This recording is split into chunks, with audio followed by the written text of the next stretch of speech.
Je vais commencer par une citation de Martin Luther King, qui a dit: croyez en vos rêves et ils se réaliseront peut-être.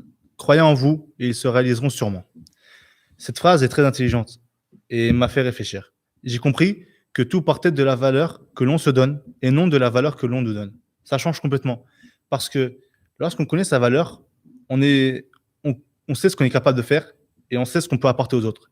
Et on n'a plus les mêmes relations avec les autres. Et, ça... et donc, on n'est plus dans l'attente. La façon la plus sûre de réussir, c'est d'essayer une fois de plus. Alors, n'abandonnez pas, parce que c'est la manière la plus simple d'échouer. Je ne dis pas qu'il faut continuer à faire quelque chose qui ne fonctionne pas à tout prix, mais il ne faut pas changer l'objectif qu'on avait. Il faut changer, il faut adapter la trajectoire, encore et encore. Pour avoir quelque chose que nous avons jamais eu, pour avoir quelque chose que tu n'as jamais eu, tu dois faire quelque chose que tu n'as jamais fait. Un peu tout le monde, en général, essaye d'avoir quelque chose, un objectif. Son objectif, il va essayer de l'atteindre sans forcément faire d'efforts sur lui-même. Et pense l'atteindre comme ça. Mais logiquement, si cette chose, tu ne l'avais pas avant, et que tu la veux maintenant, il va falloir faire un effort sur toi-même et sur sur tes habitudes, sur ta façon de penser et ta façon de voir les choses. La motivation, personnellement, je la vois comme un moteur. Des fois, c'est à plein régime et des fois, c'est à plat. Et c'est normal. Pour simplifier, voyez-la comme un graphique. Mais ce n'est pas une ligne droite qui fait qu'augmenter ou qui fait que diminuer. C'est en sorte de chaîne de montagne. Et c'est normal. Et ça augmente, ça diminue. Mais il y a deux cas où ça diminue. L'un, c'est lorsqu'on atteint cet objectif, c'est plutôt positif du coup. Mais par conséquent, on n'est plus motivé vu qu'on a atteint notre objectif. Et donc, il faut trouver un nouvel objectif à se fixer pour recommencer. Le deuxième cas, c'est le processus. Pour atteindre l'objectif, il y a un processus entre le moment où tu as voulu commencer tu t'es dit ouais, je vais me motiver, et le moment où tu vas atteindre ton objectif. Et dans ce processus-là, il y a parfois où tu vas dire que tu n'es peut-être pas capable d'atteindre cet objectif-là. Maintenant, je vais vous donner un exemple.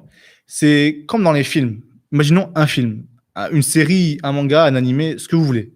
On va rester sur l'exemple des films. Ce qui nous intéresse dans un film, par exemple, c'est pas forcément que la personne atteigne son objectif. Nous, ce qu'on voit, c'est le processus aussi qu'il y a jusqu'à qu'il atteigne son objectif.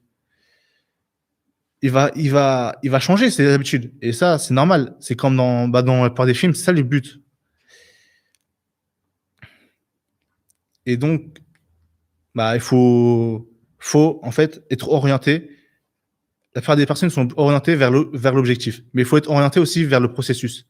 Et donc, le processus, c'est une durée, c'est le temps. Et il faut prendre le temps d'aimer, il faut savoir aimer le processus plus qu'on aime l'objectif. C'est-à-dire que, logiquement, l'objectif, si on le veut, c'est quelque chose qu'on va en quelque sorte aimer.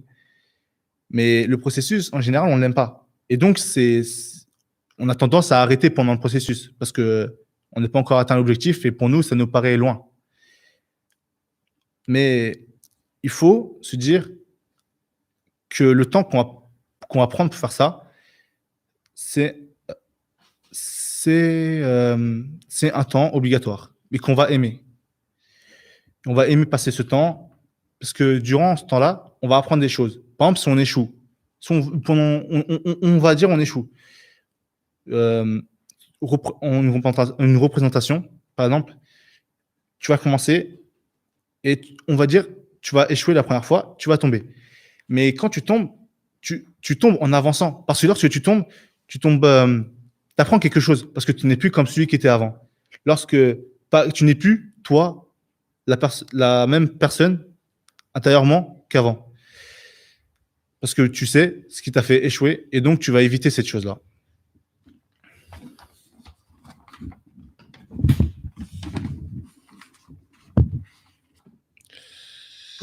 Tac.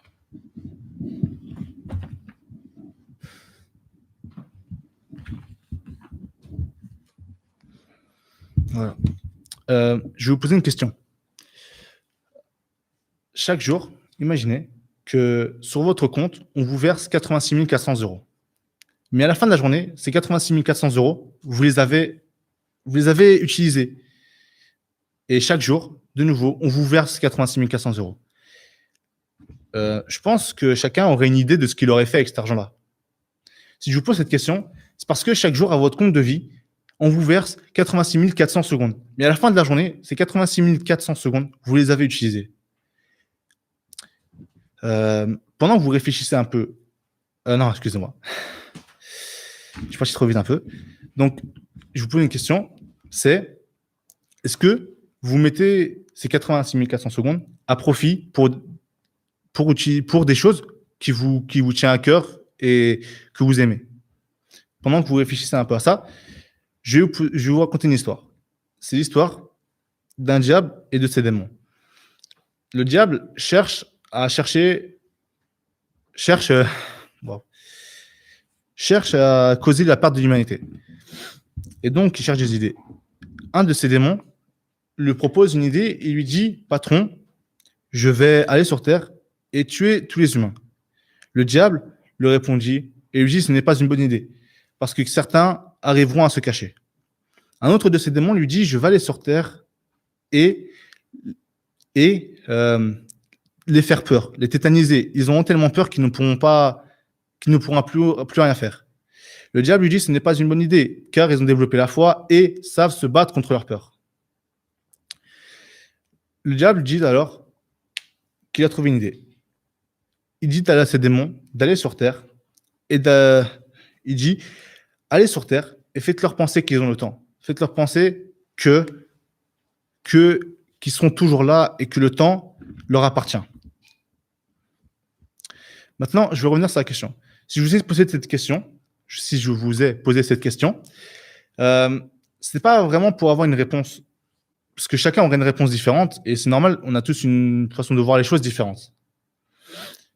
Je vous ai posé cette question pour que vous ayez une réflexion sur vous-même, c'est-à-dire que vous réfléchissiez sur quoi vous basez votre temps chaque jour. Est-ce que vous le mettez à profit dans les choses que vous aimez? Est-ce que sinon vous mettez le temps, votre journée par exemple, vous l'utilisez parce qu'on vous oblige, ou vous y oblige à faire par exemple à faire des choses que vous aimez pas, que vous n'aimez pas. Bronnie Ware, une infirmière australienne, s'est occupée de personnes en fin de vie. Elle a répertorié 5 regrets chez ces personnes. 5 regrets. Parmi ces 5 regrets, 3 m'ont marqué. Le premier, j'aurais aimé avoir le courage de vivre comme je le voulais, et non pas la vie qu'on attendait de moi. Le deuxième, j'aurais voulu avoir le courage d'exprimer mes sentiments. Le troisième, j'aurais aimé m'autoriser à être plus heureux. On remarque qu'il y a un lien entre ces 3 citations, entre ces 3 regrets. C'est que ces personnes, ils ne regrettent pas les choses qu'ils ont faites. Ils regrettent les choses qu'ils n'ont pas pu faire, qu'ils ont préféré ne pas faire. Et plus tard, ils ont regretté. Ces personnes, elles étaient en fin de vie. Elles sont quand même âgées, quoi. Elles ont 60 ans, plus de 60 ans, je pense. Et je pense, non, je suis sûr même, qu'il faut s'inspirer. Il faut s'inspirer des personnes âgées, par exemple, ou même des moments passés, c'est-à-dire dans l'histoire, pour qu'on puisse construire le présent et ainsi avoir un futur qui nous conviendrait le mieux. Le problème, à notre époque, le problème tout court même, c'est que ce qu'on en pense, qu'on a le temps, mais on n'a pas le temps. On l'a pas du tout. Le temps est gratuit, mais il n'a pas de prix. Et tu ne peux pas le garder. Tu peux seulement l'utiliser. Et lorsque tu l'as perdu à jamais. Ça y est. Le temps qui est passé, tu peux plus le récupérer.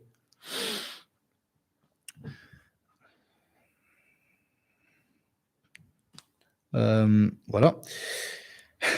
Du coup, pour finir, je vais en quelque sorte dire ce qu'il y avait de plus important à retenir. En ce qui concerne la motivation, il faut pas, lorsque je parlais de processus tout à l'heure, dans le processus, on peut s'arrêter des fois, ça peut arriver, parce que par exemple, il y a les personnes qui nous ont jugés, on va se dire que c'est pas bon comme on fait, on va s'arrêter, on va se dire qu'on n'est pas capable, on va s'arrêter. Mais il faut pas avoir peur de l'échec. Et l'échec, en fait, l'échec va te permettre de réussir plus tard. L'échec t'apprend. Et j'ai même envie de dire, si tu n'échoues pas, c'est que tu n'essayes même pas. Ensuite, il faut retenir aussi que le temps n'appartient à personne. Et donc, ton temps, il faut que tu le mettes à profit dans les choses que tu aimes et que tu vives chaque jour comme si c'était le dernier, parce que tu ne sais pas de quoi est fait demain. Ensuite, en faisant mes recherches, j'ai bien observé que la plus grande faiblesse de l'homme était dans le fait qu'il puisse abandonner. Était dans le fait qu'il puisse abandonner. Et donc, juste envie de dire, quand l'on veut, on peut.